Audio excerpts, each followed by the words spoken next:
ಅವರೇ, ಅವನ್ನ ಬಿಟ್ಟು ಕಳಿಸಿದ್ಯಾಕೋ ನಂಗೆ ಸರಿ ಕಾಣಿಸ್ತಿಲ್ಲ. ನಮ್ಮ ಹತ್ರನೇ ಇಟ್ಕೊಂಡು ಸರಿಯಾಗಿ ರಿಮೈಂಡ್ ಎತ್ತಿದ್ರೆ ಏನಾದರೂ ಬಾಯ್ ಬಿಟ್ರು ಅವನು. ಇಲ್ಲ ಸಿದ್ದು ಅವರೇ, ಅವ್ನ ಮಾತಿನ ಕೇಳಿದ್ರೆ ಅವನಿಗೆ ಸರಿಯಾಗಿ ಟ್ರೈನಿಂಗ್ ಆಗಿದೆ ಅಂತ ಅನ್ನಿಸ್ತದೆ. ಅವನನ್ನು ಏನೇ ಕೇಳಿದ್ರು ನನಗೆ ಗೊತ್ತಿಲ್ಲ ಅಂತಲೇ ಹೊರತು ಸತ್ಯ ಅಂತೂ ಹೇಳಲ್ಲ. ಅದಕ್ಕೆ ಈಗ ಅವನ್ನ ಬಿಟ್ಟು ಅವನು ಎಲ್ಲಿಗೆ ಹೋಗ್ತಾನೆ, ಯಾರನ್ನು ಭೇಟಿ ಮಾಡ್ತಾನೆ ಅನ್ನೋದನ್ನು ಗಮನಿಸೋಣ. ಆಗ ನಮಗೆ ಬೇಕಾಗಿರೋ ಸತ್ಯ ಗೊತ್ತಾಗುತ್ತೆ. ನೀವೇನು ತಲೆ ಕೆಡಿಸ್ಕೊಬಿಡಿ ಮೇಡಮ್ ಅವರೇ. ಈ ಸಿದ್ದೇಗೌಡ ಕಣ್ಣಿಟ್ಟ ಮೇಲೆ ಅವನಷ್ಟು ಸುಲಭವಾಗಿ ತಪ್ಪಿಸ್ಕೊಳಕ್ಕಾಗೋದಿಲ್ಲ. ಇವನ ಮೇಲೆ ಮಾತ್ರ ಅಲ್ಲ ಸಿದ್ದು ಅವರೇ, ಕೋಮಾಲಿದಾನಲ್ಲ ಅವನ ಮೇಲೂ ಒಂದು ಕಣ್ಣಿಟ್ಟಿರಬೇಕು. ಅವನಿಗೆ ಪ್ರಜ್ಞೆ ಬಂದಾಗಲೇ ನಮ್ಮ ಪ್ರಶ್ನೆಗಳಿಗೆ ಉತ್ತರ ಸಿಗುತ್ತೆ.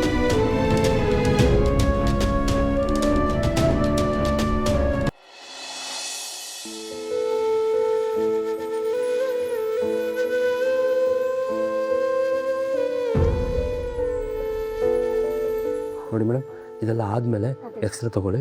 ಎಕ್ಸ್ರೇ ತೊಗೊಂಡು ರಿಪೋರ್ಟ್ಸ್ ತೊಗೊಂಡು ಬನ್ನಿ. ಕ್ಯಾಬಿನಲ್ಲಿ ಇರ್ತೀನಿ. ಓಕೆ?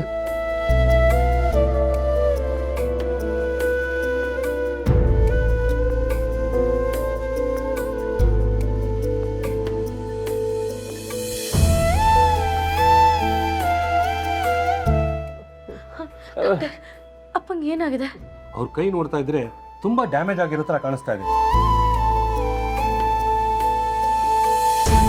ಇಮಿಡಿಯೇಟ್ ಆಗಿ ಆಪರೇಷನ್ ಆಗಬೇಕು. ನೀವು ಫಾರಮ್ ಫಿಲ್ ಮಾಡಿ ಸೈನ್ ಮಾಡಿ, ನಾನು ಆಪರೇಷನ್ ರೆಡಿ ಮಾಡ್ಕೊತೀನಿ.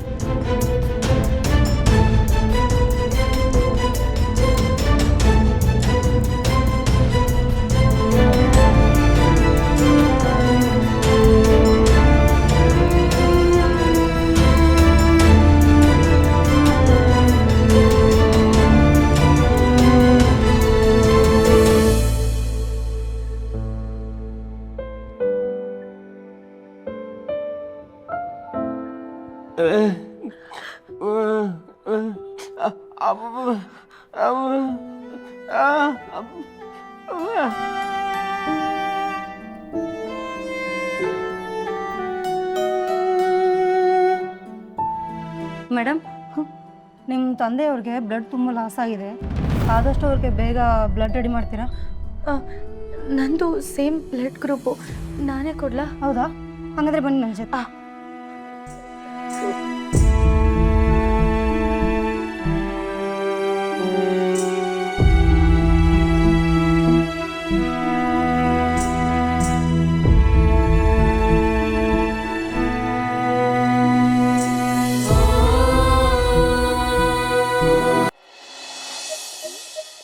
ಸರಿ, ಎಲ್ಲಿಗೆ ಹೋಗಿದ್ರಿ?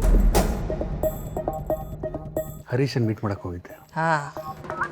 ಸರಿ ಹೋಯ್ತು ಬಿಡಿ. ಓತಿ ಕಾಟಕ್ಕೆ ಬೇಲಿಗುಟ್ಟ ಸಾಕ್ಷಿ ಅಂತ ಚೆನ್ನಾಗಿದ್ದೀರ ನೀವಿಬ್ರು ಇಡು ಜೋಡು. ನೀವು ಹೋಗಿ ನಿಮ್ಮ ದುಃಖನೆಲ್ಲ ಅವನ ಹತ್ರ ಪಿ ಪಿ ಪಿ ಅಂತ ಹೋಗ್ತೀರಾ. ಅವನು ಅದನ್ನೆಲ್ಲ ಡುಮ್ ಡುಮ್ ಅಂತ ಊರೆಲ್ಲ ಸಾರ್ತಾನೆ. ಸರಿಯಾಗಿದ್ದೀರ ಬಿಡಿ.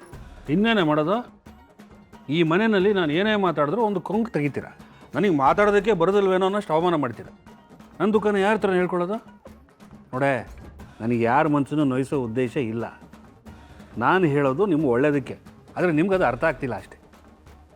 ಏನಾದರೂ ಮಾಡ್ಕೊಳ್ಳಿ, ಆದರೆ ಮತ್ತೆ ಜಾನು ವಿಷಯಕ್ಕೆ ಏನಾದರೂ ನೀವು ತಲೆ ಹಾಕಿದ್ರೆ ಸರಿಯಾಗಿರಲ್ಲ ನೋಡಿ.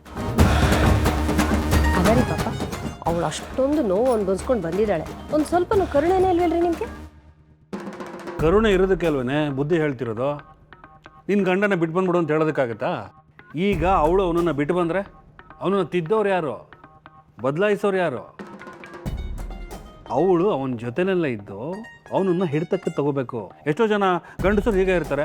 ಹಾಗಂತ ಅವ್ರ ಹೆಂಡತಿಯರು ಅವ್ರನ್ನೆಲ್ಲ ಬಿಡ್ಬಂದ್ಬಿಟ್ಟಿದ್ದಾರೆ. ಏನು ಮಾತಾಡ್ತೀನಿ ನೀನು?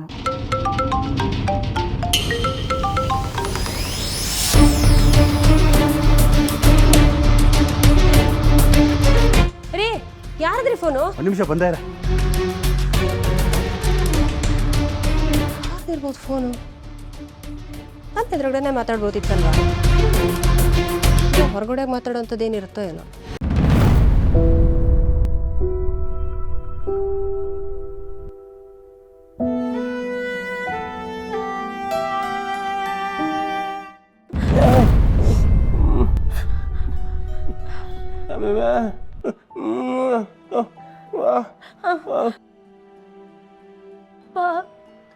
ಹುಷಾರಾಗಿದ್ದಾರೆ ಅಂತ ನನಗೆ ಗೊತ್ತಾಗೋವರೆಗೂ ನಂಗೆ ನೆಮ್ಮದಿ ಇಲ್ಲ ಅಣ್ಣ.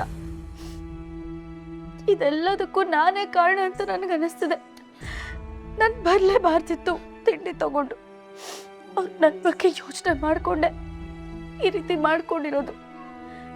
ಯಾಕೋ ನನ್ನ ಹಣೆ ಬರನೇ ಸರಿ ಇಲ್ಲ ಅನ್ನಿಸ್ತಿದೆ ಕಣೋ. ನಾನು ನೋವು ಅನ್ಭವಿಸೋದಲ್ದೆ ಎಲ್ರಿಗೂ ನೋವು ಕೊಡ್ತಿದ್ದೀನಿ.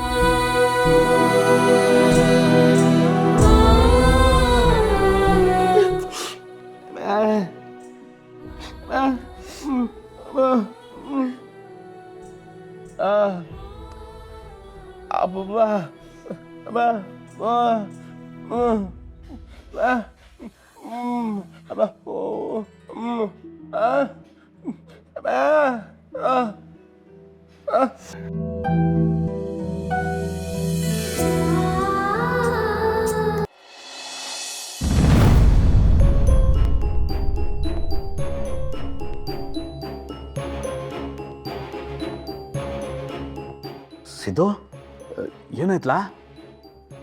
ಅಣ್ಣ, ಅವತ್ತು ನಮ್ಮ ಮನೇಲಿ ಪೂಜೆ ನಡಿಬೇಕಾದ್ರೆ ಒಬ್ಬ ಹುಡುಗ ಬಂದಿದ್ನಲ್ಲ, ಇವತ್ತು ಅವನ್ನ ನೋಡಿದ್ವಿ. ಸಿಕ್ಕಿದ್ನಾ? ಲೇ, ಏನ್ಲ ಹೇಳ್ತಾ ಇದೆಯಾ? ಅವನ ಕಡೆನೂ ಕೋಮದಲ್ಲ ಅವನು ಎಂತಿಯೇ. ಹಂಗಿದ್ದಾಗ ಇವರೆಲ್ಲ ಹೆಂಗ್ಲ ಆರಾಮಾಗಿ ಓಡಾಡ್ಕೊಂಡಿದ್ದರು. ಆ ಬಡ್ಡಿದನ್ನ ಹಿಡ್ಕೊ ಬರ್ಬೇಕಾಗಿತ್ತು. ನಾಕ್ ಬಿಟ್ಟಿದ್ರೆ ಸತ್ಯ ಏನು ಅಂತ ಬಾಯಿ ಬಿಡಿಸ್ಬೋದಾಗಿತ್ತು. ಭಾವ, ನಾವೀಗ ಅದೇ ಕೆಲಸ ಮಾಡಿದ್ವಿ. ಅವನಾದರೂ ತಪ್ಪಿಸ್ಕೊಳಕ್ಕೆ ನೋಡ್ದ. ಸಿದ್ದು ಅವರನ್ನ ಹಿಡ್ಕೊಂಡು ಸತ್ಯ ಬಾಯಿ ಬಿಡ್ಸೋಕೆ ನೋಡಿದ್ರು. ಆದರೆ ಆ ಹುಡುಗ ನನಗೇನೂ ಗೊತ್ತಿಲ್ಲ, ನೀವೇನೇ ಕೇಳಿದ್ರು ಅಣ್ಣನ್ನೇ ಕೇಳಿ, ನಾನು ಇತ್ತೀಚೆಗೆ ಅಲ್ಲಿ ಕೆಲ್ಸಕ್ಕೆ ಸೇರಿಕೊಂಡೆ ಅಂತ ಹೇಳ್ದ. ಅದಕ್ಕೆ ಬಿಟ್ಟು ಕಳಿಸಿದ್ವಿ. ಓ, ಎಂತ ಕೆಲಸ ಮಾಡಿದಿರವ. ಅವ್ನ ಯಾಕೆ ಬಿಟ್ಟು ಕಳ್ಸಿದ್ರಿ? ಹಿಡ್ಕೊಂಡ್ ಬರ್ಬೇಕಾಗಿತ್ತು. ಅಣ್ಣ, ಅವನ್ನ ಬಿಟ್ಟಿರ್ಬೋದು, ಆದರೆ ಅವ್ನ ಫೋನ್ ನಂಬರ್ ನಮ್ಮ ತಾವು ಐತೆ. ಅವನ್ನ ಯಾವ ಕ್ಷಣದಲ್ಲಿ ಬೇಕಾದ್ರೂ ಕರೆಸ್ಬೋದು. ಈಗಲೇ ಫೋನ್ ಮಾಡಿ ಕಳಿಸ್ಲಾ? ಇಲ್ಲ ಕಂಡ್ಬಿಡ್ಲಾ. ನೀವು ಫೋನ್ ಮಾಡ್ದೇಟ್ಗೆ ಅವನು ಬಂದ್ಬಿಟ್ಟನಾ? ಸಿಕ್ಕಿದ್ದೆ ಚಾನ್ಸ್ ಅಂತ ಎತ್ತಗೋ ಎದ್ದಿರ್ತಾನೆ. ನೀನೊಂದು ಇಲ್ಲ ಭಾವ, ಆ ಹುಡುಗ ಅಲ್ಲಿಗೆ ಬಂದಿದ್ದು ಹಾಸ್ಪಿಟಲಲ್ಲಿರೋ ವ್ಯಕ್ತಿ ಕೋಮಲ್ಲಿದ್ದಾನಲ್ಲ, ಅವನ್ನ ನೋಡೋಕ್ಕೇನೆ ಅಂತ ನನಗೆ ಅನುಮಾನ ಇದೆ. ವ್ಯಕ್ತಿ ಹಾಸ್ಪಿಟಲಲ್ಲಿರೋವರೆಗೂ ಆ ಹುಡುಗ ಎಲ್ಲಿಗೂ ಹೋಗಲ್ಲ. ಅವನ್ನ ಫಾಲೋ ಮಾಡ್ಕೊಂಡು ಹೋದರೆ ಅವ್ನು ಸಿಕ್ಕಾಕೊಳ್ಳೋದು ಕಷ್ಟ ಅಲ್ಲ. ಆದ್ರೂ ಅವ್ನು ಸಿಕ್ಕಿದ ಕೂಡಲೇ ಪೊಲೀಸ್ನವ್ರಿಗೆ ಒಪ್ಪಿಸ್ಬಿಟ್ಟು ಚೆನ್ನಾಗಿ ರುಬ್ಸಿದ್ರೆ ಸತ್ಯ ಏನು ಅಂತ ಬಾಯಿ ಬಿಟ್ರು ಅನ್ನೋ ಕಣವ. ಪೊಲೀಸವ್ರು ಹೊಡೆಯೋದೇನಣ್ಣ, ನಾನೇ ಅವ್ನಿಗೆ ಸರಿಯಾಗಿ ರುಬ್ಬಿದ್ದೀನಿ. ಅವಾಗಲೇ ಬಾಯಿ ಬಿಡಲಿಲ್ಲ ಅವನು. ಇನ್ನು ಪೊಲೀಸವ್ರ ಹತ್ರ ಬಾಯಿ ಬಿಡ್ತಾನಾ? ಈಗ ನಮಗೆ ಬೇಕಾಗಿರೋದು ಅವನಲ್ಲ ಕಣ, ಕೋಮಾದಲ್ಲಿದ್ದಾನಲ್ಲ ಆ ವ್ಯಕ್ತಿ. ಅವನಿಂದನೇ ನಮ್ಮ ಅಕ್ಕನ ಮಗು ಹೋಗಿದ್ದು, ಅವನಿಂದನೇ ನಮ್ಮ ಮನೆ ನೆಮ್ಮದಿ ಹಾಳಾಗಿದ್ದು. ಒಂದೇ ಒಂದು ಸಲ ಅವ್ನ ಕೋಮದಿಂದ ಆಚೆಗೆ ಬರಲಿ, ಎಲ್ಲ ವಿಷಯ ತಿಳ್ಕೊಂಡು ಮತ್ತೆ ಕೋಮ ಕಳಿಸ್ತೀನಿ. ಸರಿಕಲ್ಲ, ನೀನು ಹೇಳೋದು ಸರಿ.